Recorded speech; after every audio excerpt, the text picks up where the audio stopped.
If you're buying a new build house and you're expecting an electric vehicle charging point to be installed there, let me show you what you might actually end up with, why you've ended up with this, and what we need to do next.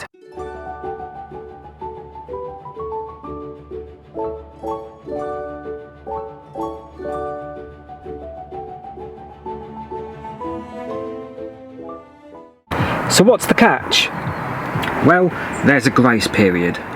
So Part S came into effect on the 15th of June 2022, with a grace period taking effect until 2023 for buildings that are still in the building process.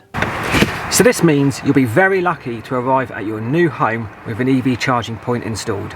So what the builder or electrical contractor has allowed for on this property is an external junction box here, which I've now replaced for this new one. And all this is a 6mm cable ran from the consumer unit, which is just here, internally to this point here. There's several issues with this one though. Why would you put the connection point for an electric vehicle charging point at the back of a front garden?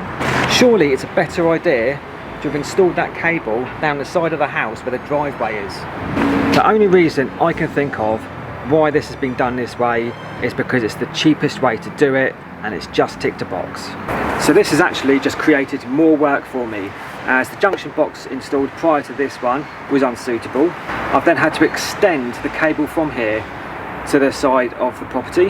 The cable they installed was just a normal twin and earth cable, and there wasn't a Cat 5 which I require for the CT, so I've had to run a Cat 5 externally to the meter box.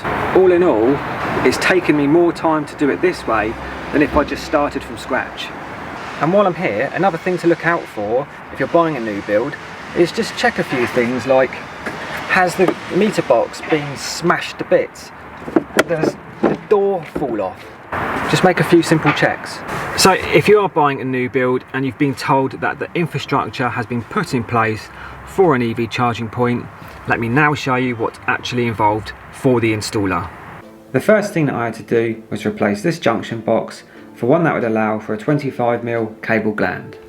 Following this, I had to then dig a trench from the junction box to the driveway to lay the cable in, as clipping the cable up and over the brown meter box and below the window ledge would have looked awful. I then had to install an external grade Cat 5 cable from the junction box to the meter box for the dynamic load management CT.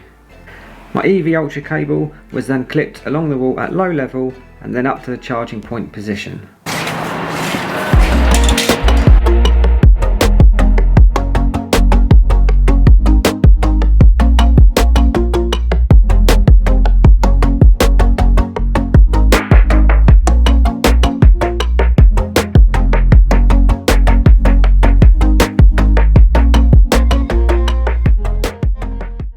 So if you're told that your new property is EV ready, don't assume that half of the work has been done and the installer will only be there for an hour or so.